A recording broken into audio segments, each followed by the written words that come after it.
Nous allons aborder la dernière présentation de la journée. Et donc, on a compris, donc, depuis ce matin. Alors, attendez, excusez-moi.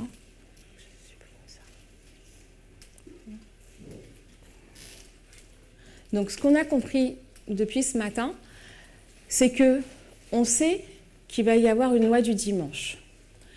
Et puisqu'on sait qu'il va y avoir une dimanche, on a compris que les caractéristiques, quelles sont les caractéristiques de la loi du dimanche, parce que des principes fondamentaux vont être remis en cause. Et on sait que lorsque cette loi du dimanche sera mise en place, ce sera l'égalité qui sera menacée, la liberté de conscience sera aussi menacée. Comment ça va pouvoir se faire? Eh bien parce que, comme le dit Ellen White, quand les États-Unis vont parler comme un dragon, c'est le pouvoir législatif et judiciaire qui vont pouvoir mettre en place des lois. Et on comprend aujourd'hui qu'il faudra aussi compter avec le pouvoir exécutif. Et toutes les présentations qu'on a faites ce matin, justement, ont mis ce lien ont mis en lumière ce lien entre l'acteur de la loi du dimanche qui représente l'Église. Aujourd'hui, on comprend que c'est beaucoup plus large que l'Église, et l'État. Donc, dans les présentations que Michael... Alors, ce matin, je vous ai présenté la formation, la raison de la formation de la droite chrétienne, et Michael a pu dérouler au cours de la journée pour vous montrer le lien qu'il y a justement entre cette institution politico-religieuse et l'État par rapport au but qu'elle cherche à pouvoir atteindre, qui est de pouvoir imposer, en fin de compte, leur vue conservatrice, traditionnaliste, en ce qui concerne la famille, qui concerne le droit des personnes LGBT, les femmes, mais aussi les personnes immigrées, entre autres, parce qu'on a vu qu'il y avait d'autres domaines, et on voit comment elles cherchent, en tout cas, à imposer leurs valeurs et leurs points de vue. Donc c'est ce qui a été présenté depuis ce matin. On a compris aussi, puisqu'on a commencé en s'intéressant à un acteur. Donc, la droite, je vais le faire plutôt comme ça. Donc, je vais représenter ici la droite républicaine. Je ne vais pas représenter la gauche puisqu'on s'intéresse à la droite. Donc ça, c'est ici la droite républicaine. Et on a pu à peu près comprendre que on va placer ici, en fin de compte, la droite chrétienne. On est sur le parti républicain ici. D'accord, pour que ce soit clair. C'est une représentation du parti républicain.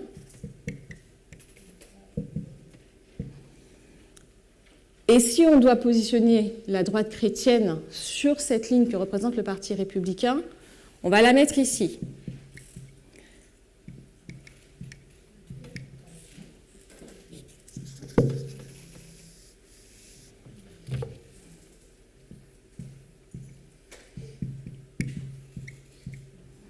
Et on va dire qu'ici, on a peut-être des modérés plutôt centristes. On n'en a pas parlé parce qu'on a compris que c'est plutôt avec des acteurs tels que la droite chrétienne qu'une loi du dimanche peut se mettre en place. Un peu moins avec des centristes. Donc ici, on va mettre ce qu'on appelle des modérés ou des centristes. À quoi? Merci. OK.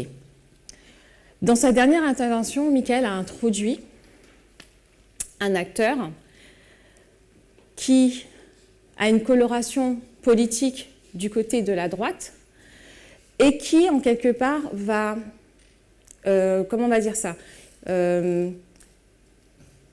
contrebalancer un petit peu le poids de la droite chrétienne sur le parti républicain. Et il a parlé, vous vous rappelez? Il a parlé du Tea Party. Et ce Tea Party, il a cité le fait que c'était un parti qui était... Alors moi, le mot que j'ai retenu, on va dire... Qu'est-ce que vous avez retenu? Libertaire. OK. Donc, ce parti, on commence, et je vais vous le montrer tout à l'heure dans les exemples qu'on va prendre, on comprend qu'on va commencer à le positionner à la droite de la droite. Et pourquoi on le rajoute? C'est pour dire qu'il n'y a pas que la droite chrétienne qui va jouer un rôle dans la mise en place de la LD. On a dit et on a répété que l'on comprend aujourd'hui que la loi du dimanche, ce n'est pas simplement une alliance Église-État, mais que c'est une alliance culture-État. Et l'Église, en fin de compte, fait partie de la culture. Ainsi donc, le parti libertaire ou les libertaires vont intégrer la culture, puisqu'en fin de compte, ce ne sont pas des acteurs qui sont chrétiens. D'accord? Donc, je pose ainsi les choses. Ce qu'on va faire maintenant, c'est justement voir qu'est-ce qui va un peu se développer à partir de 2014 jusqu'à 2016. C'est là où je vais m'arrêter pour aujourd'hui, parce que sinon on n'aura pas le temps de tout couvrir. Mais pourquoi de 2014 à 2016? Est-ce que vous savez?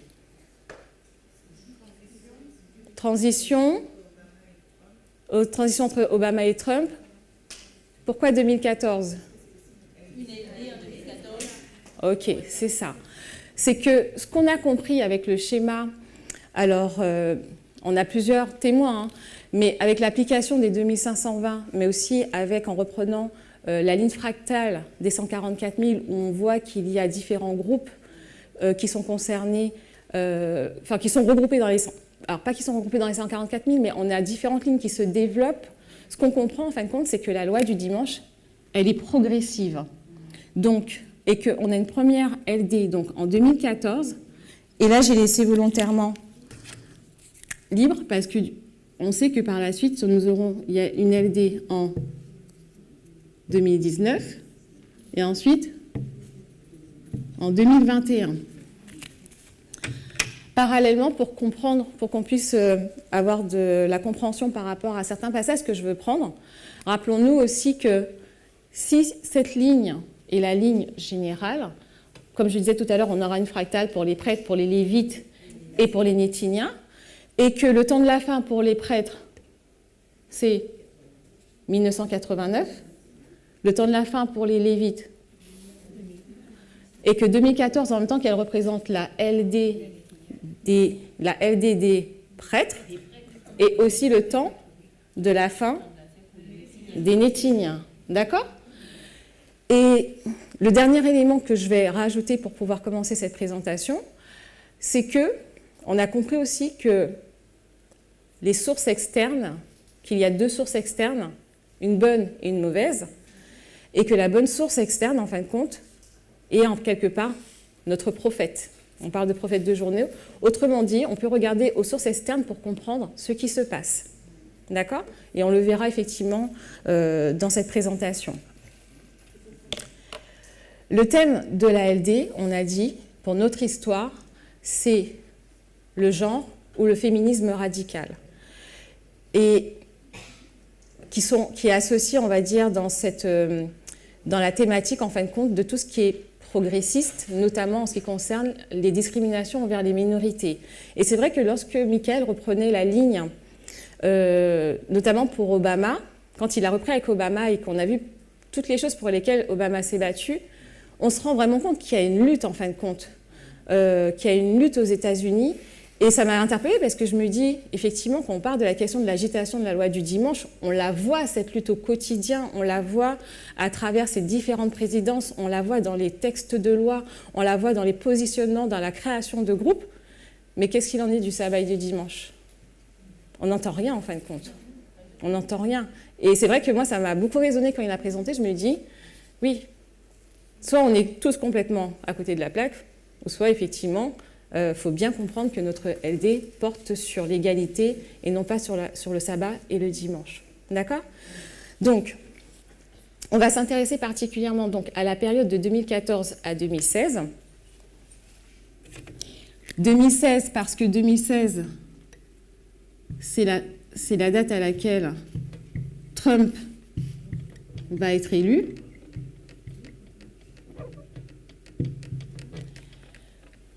et parce que, en fin de compte, 2014 étant une LD, on comprend qu'il y a des choses qui vont se mettre en place et que ces choses ont contribué non seulement à l'élection de Trump, mais en plus que c'est le début de la progression par rapport à notre thématique de la LD. C'est-à-dire qu'on va aller de façon de plus en plus intensive dans ce qui va concerner la LD. Alors,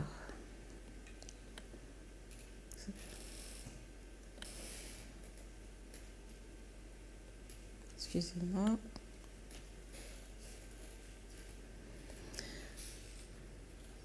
Donc, en 2014, il y a plein de choses qui se passent, et pas que aux États-Unis. Mais on va se recentrer vraiment sur les États-Unis, et je ne prétends pas que je donnerai tous les événements, même qu'on pourrait avoir vu aux États-Unis pour cette période. Je vais essayer d'aborder à peu près trois événements qui se sont passés aux États-Unis dans la période de 2014 à 2016. Et le premier que je voudrais aborder avec vous, c'est... alors on peut aller à la diapo 29.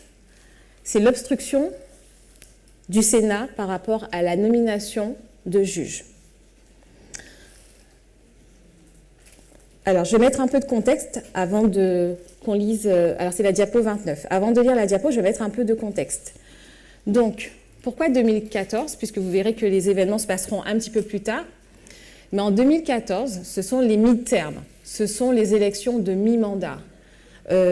Obama a commencé son nouveau mandat 2 ans auparavant et il reste 2 ans avant la fin de son mandat. Et donc, en fin de compte, le Sénat et donc le Congrès dans son ensemble, donc Sénat, Chambre des représentants, sont renouvelés à une certaine proportion, effectivement, tous les 2 ans, que ce soit aux élections ou au midterm. Et ce qui va se passer à cette période, c'est que le Sénat et la Chambre des représentants vont basculer à droite. D'accord ? Donc, que ce soit les 2 chambres, en fin de compte, vont être en majorité avec un président démocrate. Un autre élément à mettre en place, c'est que lorsque le président veut nommer plus précisément un juge, il a besoin d'avoir la validation du Sénat, et pour ça, il a besoin des 3/5 des voix, soit sur 100 sénateurs, il lui faut au moins 60 sénateurs qui valident la nomination du juge en question. Et il y a tout un protocole parce qu'il faut des audiences qui peuvent durer un certain nombre de jours par rapport aux juges qui vont être nommés. Et là, je parle en particulier des juges pour la Cour suprême. D'accord ? Est-ce que ça va jusqu'à maintenant ? Là, je vous mets un peu de contexte puisque on dit que le Sénat va faire obstruction à la nomination d'un juge que va proposer Barack Obama. Donc,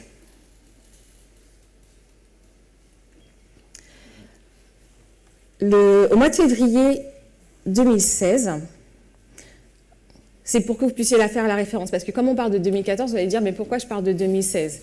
Mais c'est pour ça que je parle bien déjà de la majorité qu'a le Parti républicain au Sénat, parce que ça explique qu'à partir de 2014, ils ont ce pouvoir, en fin de compte, de pouvoir faire obstruction au président dans le cadre de la nomination de juges. D'accord ? Les événements, par contre, eux, vont se passer en 2016. Donc, en 2016, on a un des juges de la Cour suprême qui va mourir, c'est Antonin Scalia.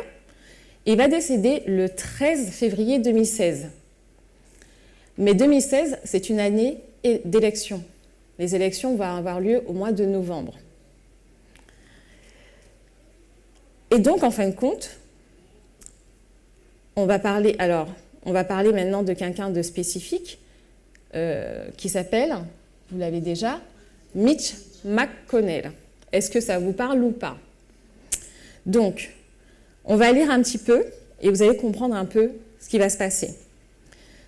Donc, Addison Mitch McConnell Jr.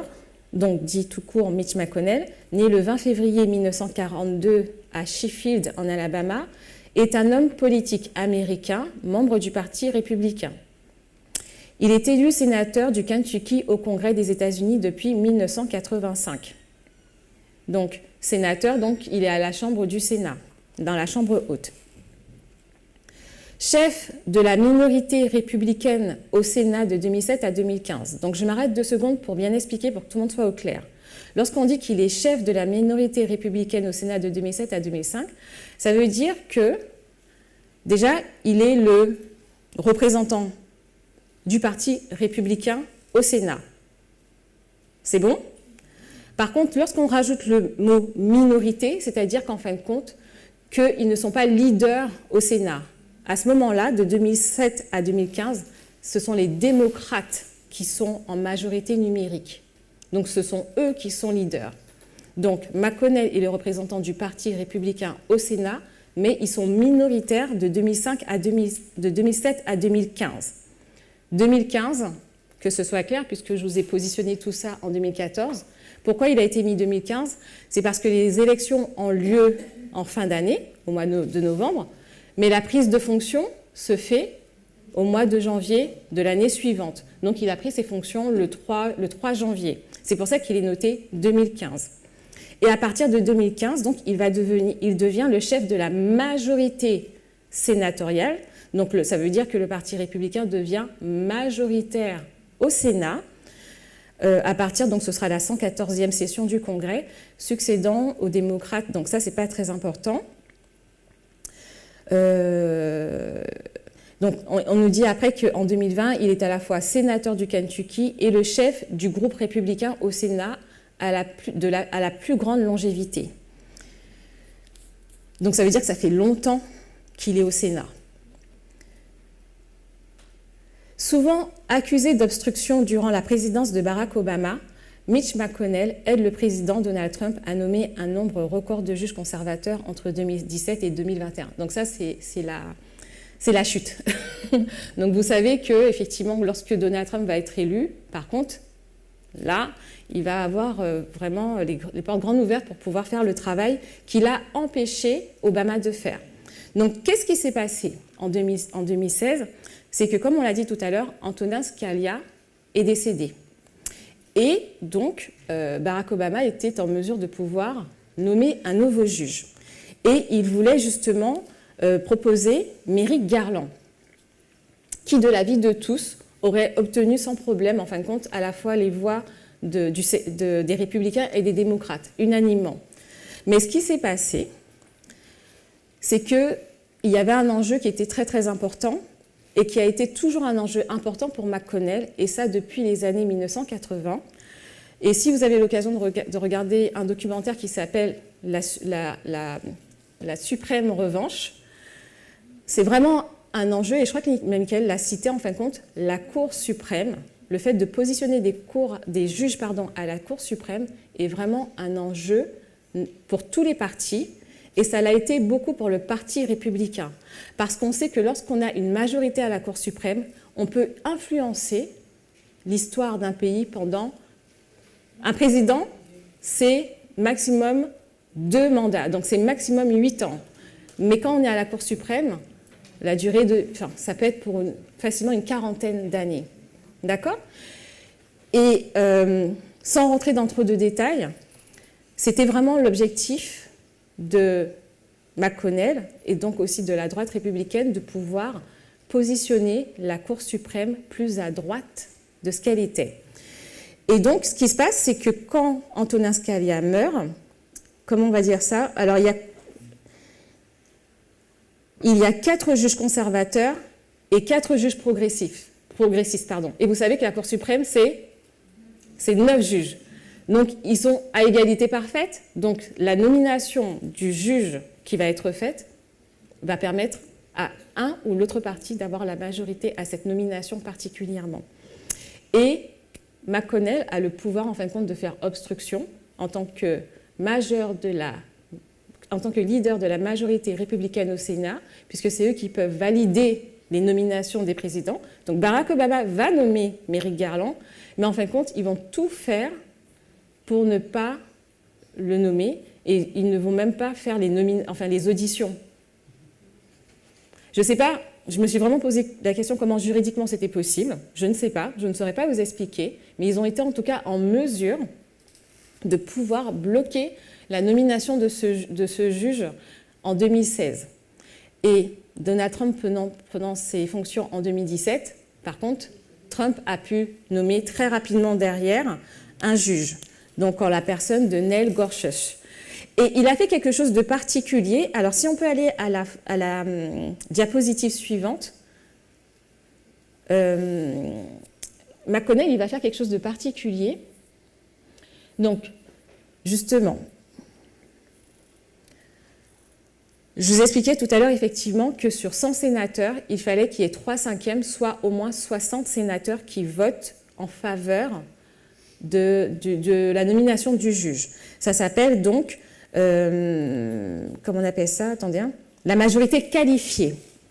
Et ce que va faire Mitch McConnell avant la nomination de Gorsuch, c'est qu'il va faire voter l'abolition de la majorité qualifiée. Et il va instaurer la majorité absolue. En fin de compte, là, il n'a besoin que de la moitié plus une voix pour pouvoir nommer un juge. Parce que quand vous voyez le score, c'est-à-dire que Gorsuch, il a été nommé à 54 voix contre 45. S'il s'agissait d'avoir 60 voix, est-ce qu'il serait passé? Il ne serait pas passé. Alors, si on n'oublie pas quel est le thème, et on reviendra dessus normalement tout à l'heure, si on n'oublie pas le thème de notre sujet qui est la LD et comment elle se met en place et comment justement les acteurs sont mobilisés pour pouvoir y arriver, on voit donc Mitch McConnell, un républicain conservateur, qui va influencer sur la nomination de juges à la Cour suprême. Et ces juges, là je vais étendre un peu plus, de façon un peu plus large, on sait que ce sont ces juges qui sont amenés à statuer sur la constitutionnalité de certaines lois. Et sans rentrer trop dans les détails, on sait que cette même Cour suprême, alors pas celle d'après Neil Gorsuch, mais la Cour suprême, elle va être emmenée dans notre histoire à statuer sur la constitutionnalité du droit à l'avortement. Le droit à l'avortement, qui concerne donc l'égalité homme-femme, on ne rentrera pas dans le détail parce qu'il y a vraiment besoin de pouvoir développer ça dans un prochain Center, mais c'est pour vous montrer en fin de compte vraiment le lien entre ce qui s'est passé en 2014-2016 avec cette obstruction, mais aussi l'incidence que ça a sur le sujet de notre LD qui est le féminisme radical ou l'égalité des genres. Si je vais, mais rapidement un peu plus loin, ça leur a déjà donné une majorité qu'ils vont pouvoir développer avec la nomination de Trump, parce que vous savez qu'il y a d'autres juges conservateurs qui vont pouvoir être nommés par la suite. Donc, ça, c'était un des premiers points que je voulais aborder avec vous. Est-ce que c'est clair pour tout le monde? Ça va? D'accord. Le prochain point, c'est la purge du Parti républicain. Pour ça, on va aller à la diapo 27.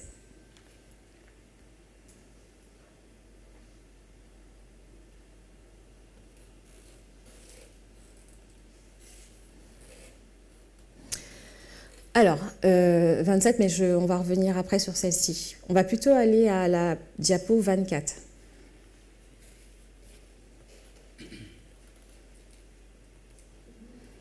Alors, tout à l'heure, Michael donc, a commencé à aborder le Tea Party. Et un des acteurs du Tea Party qui prend position assez activement, il s'appelle Steve Bannon. Je sais que vous avez déjà entendu parler à plusieurs reprises de Steve Bannon, donc on va un peu voir qui il est.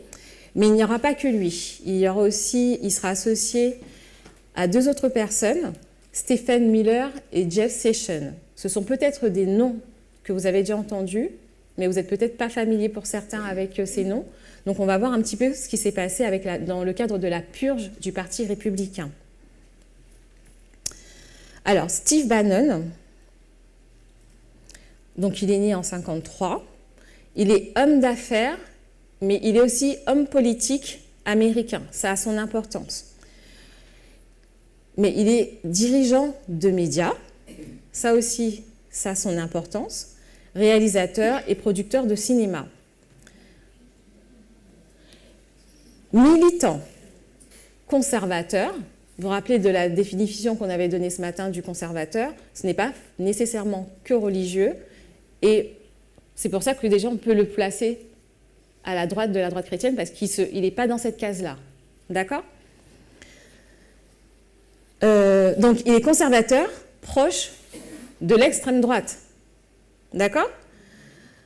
Il est de 2012 à 2016 président exécutif de Breitbart News LLC, la société mère de Breitbart News, qui est décrit comme une plateforme all-right, ça veut dire extrême droite, encore une fois.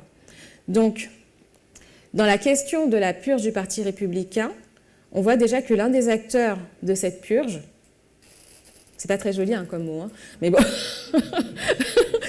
est un homme de l'extrême droite, un acteur de l'extrême droite.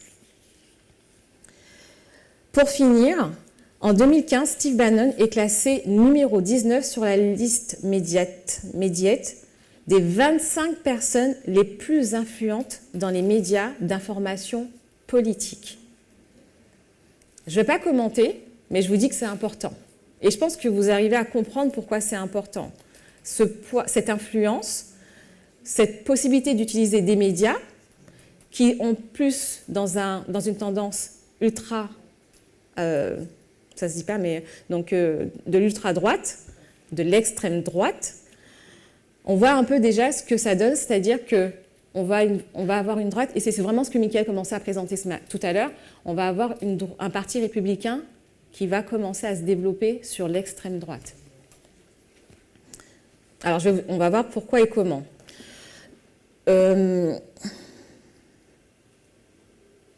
Alors, je vais parler de Stephen Miller. C'est la diapo 25.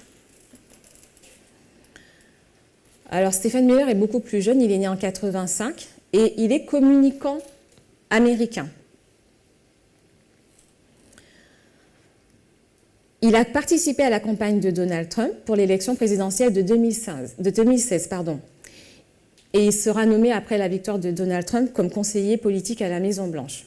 Donc, un petit peu plus bas, c'est ce qui va nous intéresser. Il gagne en notoriété intervenant sur CNN et Fox News.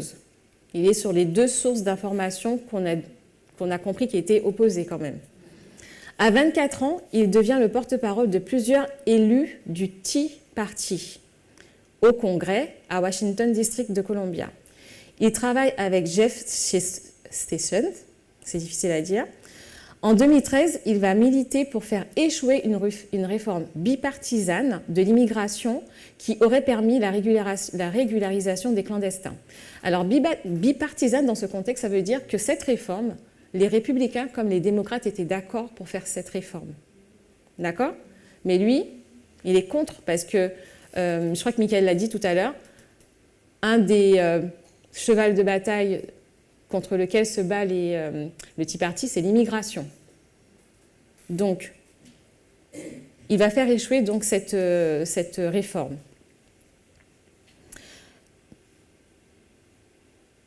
On va aller à la diapo 26. En 2014, donc un an avant l'annonce de la candidature de Trump, il lit une interview du milliardaire et la diffuse à ses amis en commentant. Trump a tout compris. J'espère qu'il va se présenter. Il participe donc à la campagne de ce dernier pour l'élection présidentielle de 2016. Il envoie des courriels au site conservateur Breitbart News dans lesquels il fait la promotion de la littérature suprémaciste blanche, défend les thèses racistes au sujet de l'immigration et la réhabilitation des symboles confédérés. Ok. Donc là, je viens juste de vous donner le portrait de deux personnes qui sont très actives dans le Tea Party et qui vont contribuer à l'élection de Donald Trump. Mais là, en fin de compte, ce sur quoi je veux tourner vos regards, là, c'est en fin de compte leur rôle dans la purge du Parti républicain. Alors, tout à l'heure, j'ai fait mention du fait qu'en fin de compte, sur certains sujets comme l'immigration, les républicains et les démocrates arrivaient à se mettre d'accord. Eh bien, les personnes du Tea Party vont estimer en fin de compte que le Parti républicain est trop mou, trop modéré justement, pas assez extrême et pas assez dans la défense de la classe sociale travailleuse. Ils sont trop pour l'establishment, et l'establishment en général ce sont ceux qui vont aller loin dans les études, qui sont à des postes clés, et le Parti républicain s'occupe un peu trop de ces personnes, mais pas assez de cette classe justement ouvrière moyenne qui subit la crise de 2008, qui subit en fin de compte plus facilement les hausses d'impôts et qui ont un grand ressenti par rapport à ça. Donc eux, ils veulent radicaliser le Parti républicain. Et qu'est-ce qu'ils vont faire? Alors, pour cela, clairement, en fin de compte, ils vont faire en sorte de remplacer les élus républicains par des élus tenants du Tea Party.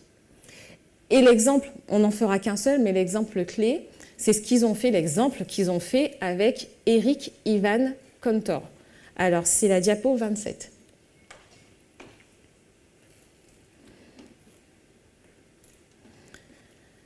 Alors, Eric Ivan Cantor, il est né en 1963. C'est un homme politique américain, il est membre du Parti républicain. Et il représente en fin de compte donc, la 7e circonscription congressionnelle de l'État de Virginie de 2001 à 2014. Donc vous voyez, 2001 à 2014, il y a quelque chose qui va s'arrêter en 2014. On dit qu'il est aussi un majority leader à la Chambre des représentants. Donc en fin de compte, c'est ce qu'on disait, la même chose pour le Sénat. On a le même principe à la Chambre des représentants. Lorsqu'on est le représentant des démocrates ou des républicains, on est le leader, mais ensuite on aura une position minoritaire ou majoritaire si notre parti est minoritaire ou majoritaire dans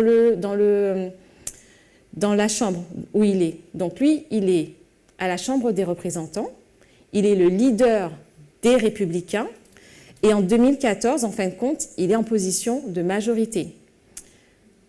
D'accord ? Et quand je dis en 2014, jusqu'à octobre, novembre 2014.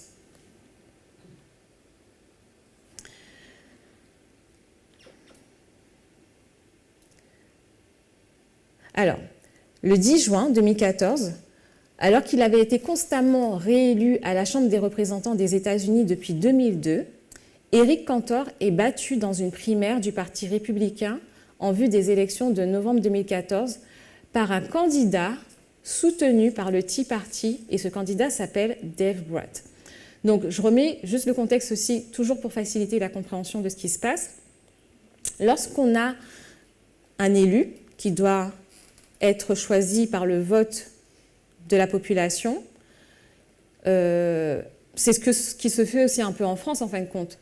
En fonction du parti qu'il représente, on décide qui va représenter ce parti.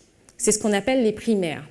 Donc aussi bien au niveau du Sénat et de la Chambre que pour la présidence, c'est le principe qui se met. Tu veux, pour l'État de Virginie, être représentant des Républicains, il faut que tu passes par les primaires. Et ce qui va se passer, en fin de compte, c'est que le Tea Party, qui est aussi républicain, va présenter un candidat. Ce candidat, il s'appelle Dave Bratt. Et ce qui va se passer, en fin de compte, c'est que ce candidat, Dave Bratt, en fin de compte, il va battre Eric Cantor, parce qu'il va recevoir tout le soutien, une mobilisation, en fin de compte, du Tea Party pour qu'il puisse être représentant pour l'État de Virginie.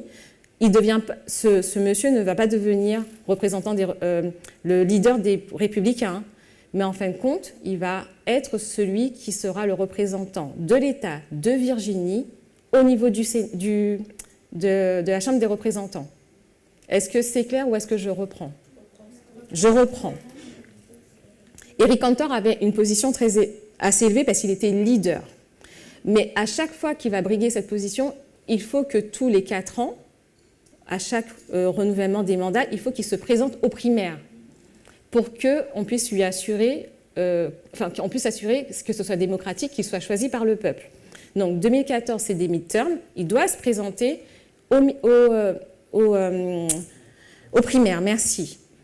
Mais comme le Tea Party estime que la droite républicaine est devenue mollassonne, n'est pas assez extrême et traite des sujets un peu trop légèrement, dont l'immigration, ils vont dire, nous, on va se débarrasser de toutes ces personnes qui sont modérées au sein du Parti républicain.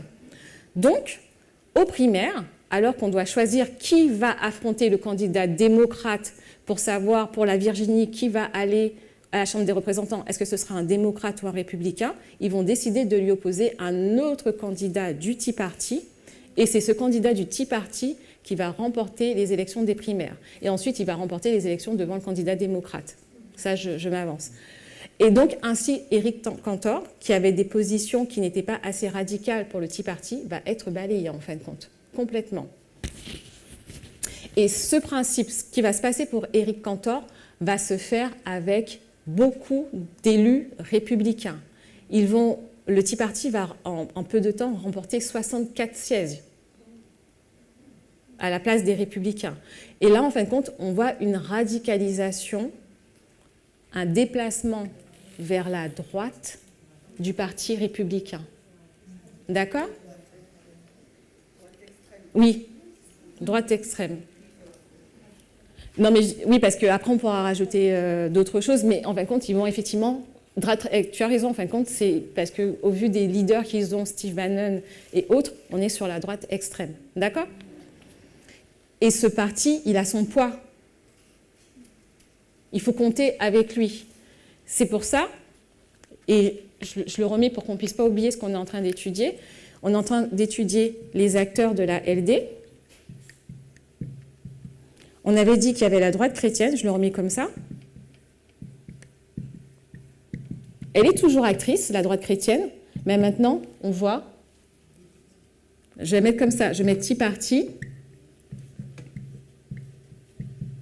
qui devient aussi un acteur de poids en ce qui va concerner la politique de la droite aux États-Unis.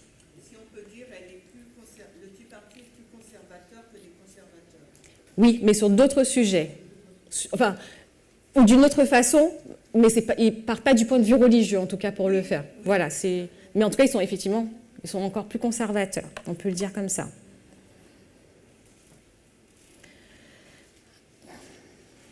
Dans le cas de la purge du Parti républicain, ce qui est mis en avant, effectivement, ce sont des sujets comme l'immigration, comme les problèmes des taxes et autres. Ça reste quelque chose qui touche assez un peu l'économie, la question de classe et un peu, les armes.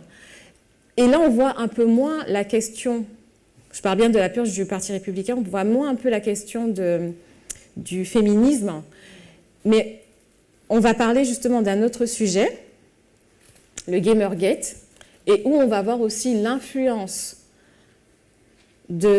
alors là, je vais l'introduire plutôt comme étant le libertarianisme, mais qui est toujours donc à droite, par rapport à la question du sexisme. Donc, le Gamergate. On va aller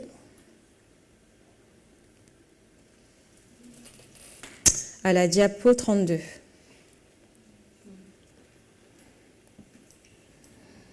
Alors, ce sont des sujets qui sont assez complexes quand même à expliquer, même à comprendre.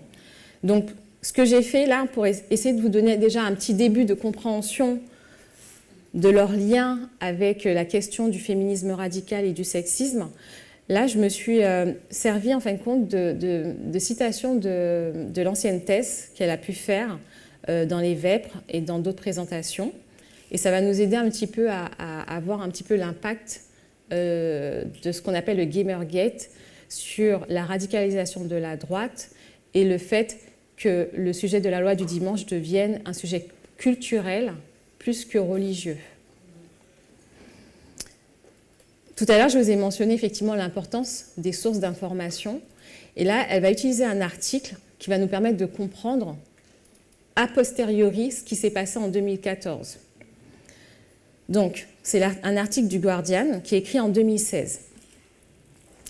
Le 1er décembre 2016, après l'élection de Trump, le Guardian va écrire ceci. Tout ce que nous voyons aujourd'hui avec l'élection de Trump a eu son commencement. Alors, attendez, excusez-moi.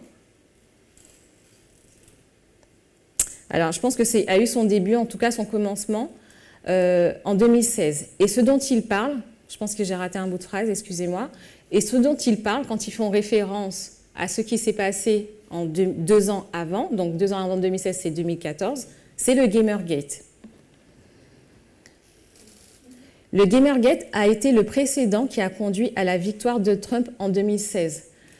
Donc dans cet article, en fin de compte, ils font directement le lien entre la victoire de Donald Trump et le Gamergate. Pas que, mais il y a un lien. Et elle va poser la question, est-ce que le Gamergate ou les Gamergateurs, est-ce qu'ils sont chrétiens?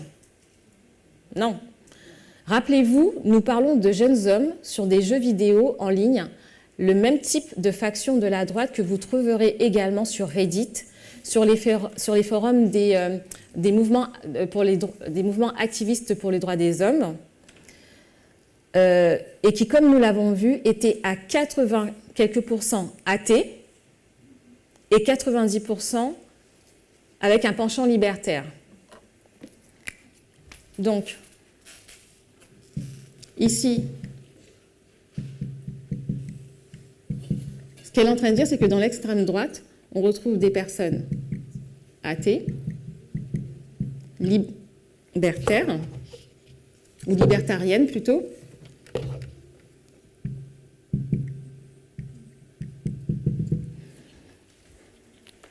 et que c'est justement que ces joueurs en ligne forment un groupe qui est plutôt de ce côté-là. Juste pour vous remettre, avant de lire l'autre citation, je voudrais rapidement mettre le contexte en place du Gamergate, juste pour vous donner, mais très rapidement. En fin de compte, le Gamergate, il a été facilité déjà par Steve Bannon, ça il faut le dire, parce que ça nous permet de faire le lien avec ce qu'on disait tout à l'heure pour le Tea Party. Facilité par Steve Bannon parce qu'il a fait l'expérience, en fin de compte, de la force que peut représenter les joueurs en ligne. Et il en a fait l'expérience en 2005, je crois. Ils ont été capables de se mobiliser, ce qui avait conduit une entreprise à la faillite. Et en fin de compte, lui, il a cherché à exploiter justement cette force et à la politiser. C'est vraiment ça. Donc, petit à petit, en fin de compte, donc, Steve Bannon repère que ces hommes qui jouent en ligne, qui sont assez isolés, et on l'avait vu une fois avec les incels, souvent ce sont des, on peut l'intégrer tout de suite, ce sont des hommes qui ont un problème avec les femmes. D'accord ? Et donc, du coup, il va chercher à politiser ces personnes, mais comme on le voit déjà, ça veut dire qu'il va les emmener en fin de compte sur la question du libertarianisme, sur l'extrême droite. Et c'est à peu près ça le contexte. Hein. Concrètement, en fin de compte, ils vont commencer à faire des trolls et à attaquer certaines femmes en ligne, après que c'était des développeuses de jeux qui ont fait un peu des critiques par rapport au fait que le monde du jeu vidéo était un peu trop masculin, sexiste, misogyne et tout ça. Et en fin de compte, ces femmes vont faire l'objet de trolls, d'attaques. Troll, c'est le fait qu'on puisse mettre sur Internet vos coordonnées téléphoniques, vos adresses, et ensuite on peut vous menacer en ligne, on peut venir chez vous, on peut vous faire peur, vous menacer de tout en fin de compte. Et ça, donc ça c'est le Gamergate. Et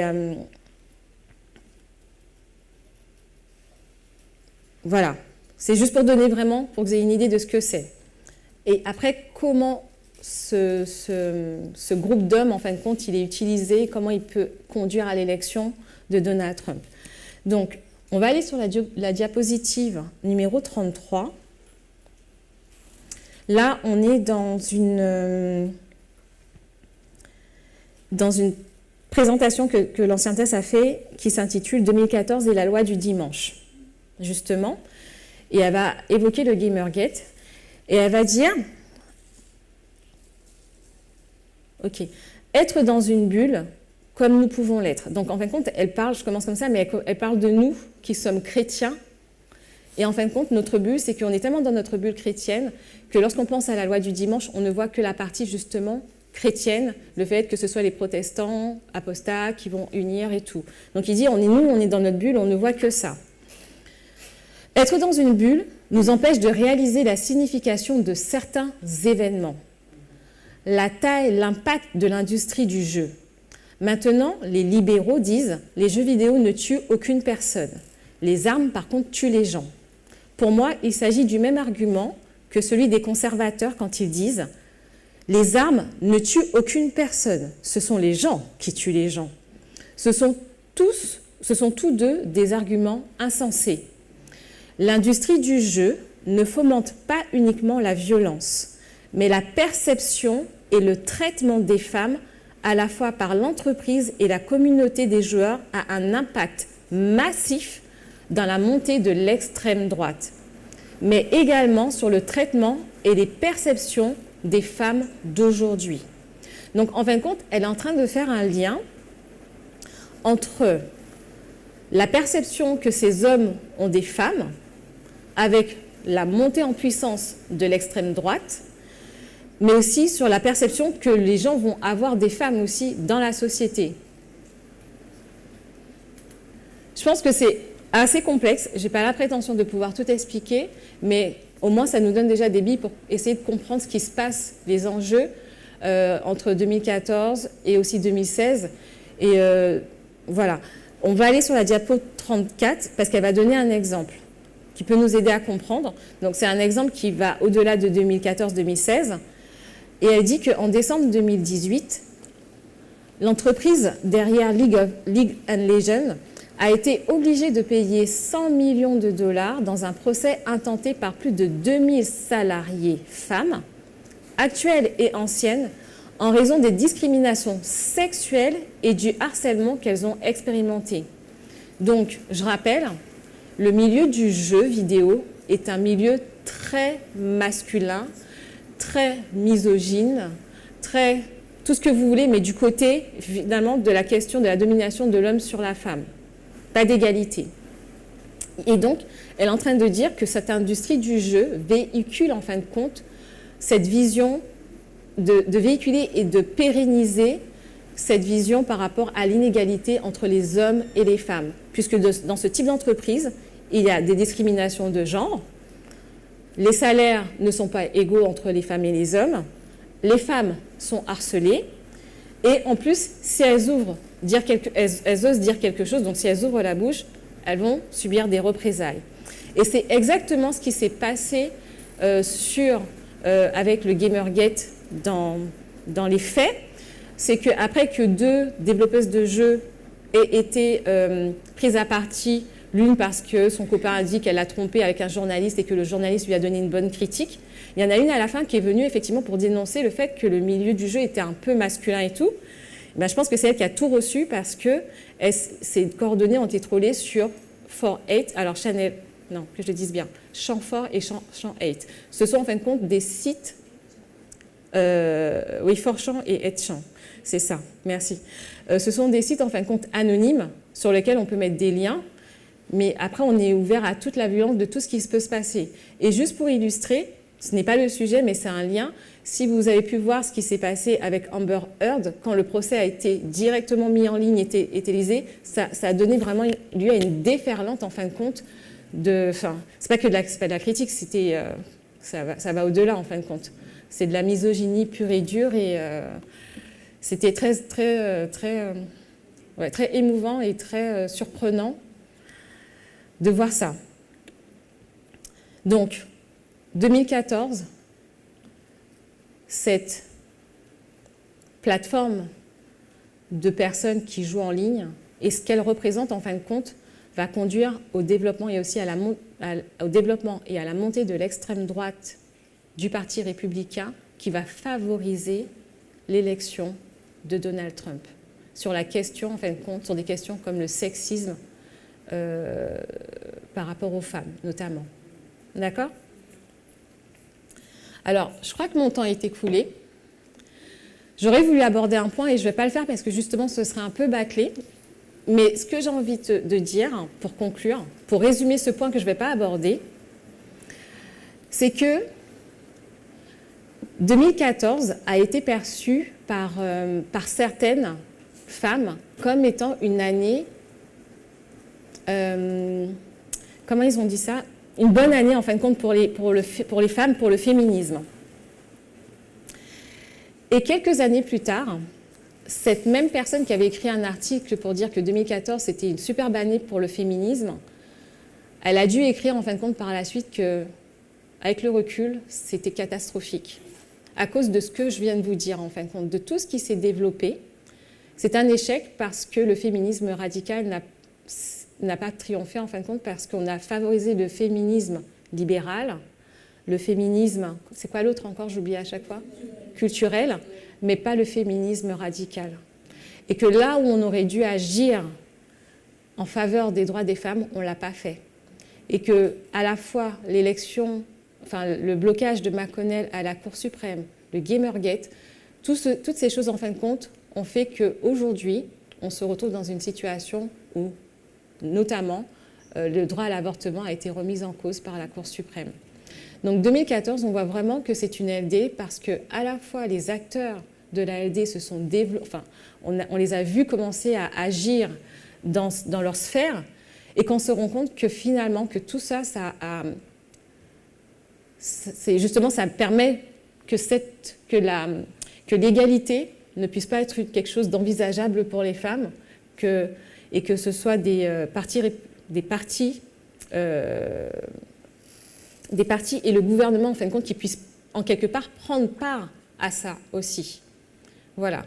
Donc, j'espère que cette présentation et toutes celles qui ont été, toutes les précédentes au cours de la journée, vous ont permis de voir comment la LD peut se mettre en place à travers les acteurs dans leur montée en puissance et dans le rôle qu'ils jouent à travers la politique du pays. Et ce n'est qu'un début, ces sujets ont besoin d'être beaucoup plus approfondis pour qu'on puisse mieux comprendre effectivement, parce que s'il y a quelque chose que je retiens aujourd'hui, c'est que le personnel doit vraiment être politique pour qu'on puisse pouvoir mettre en échec en fin de compte ces choses, même si on sait que cette LD finira parce que le monde va échouer, mais nous qui comprenons ce message et pour qu'on puisse être du bon côté, on a vraiment besoin de comprendre l'intérêt que le personnel devienne politique. Donc c'est sur ces paroles que je voudrais vous inviter à vous mettre à genoux pour qu'on puisse prier et restant dans l'attente et à l'aide des prochains H-Centers qui vont développer ce sujet sur la LD.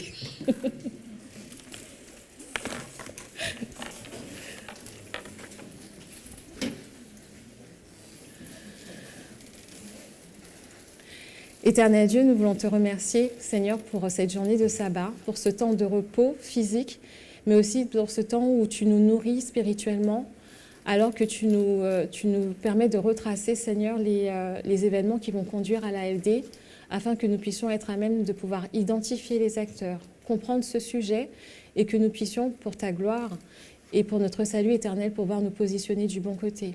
Je voudrais te remettre chaque personne ici présente, chaque personne qui est sur Zoom, mais aussi chaque personne qui écoutera, qui regardera ces vidéos, Seigneur, afin que tu puisses vraiment les convaincre en leur cœur, Seigneur, que ce message est vrai et qu'il est encore temps de pouvoir se positionner du bon côté. Que toute gloire te revienne au siècle des siècles et pour ta gloire. Amen.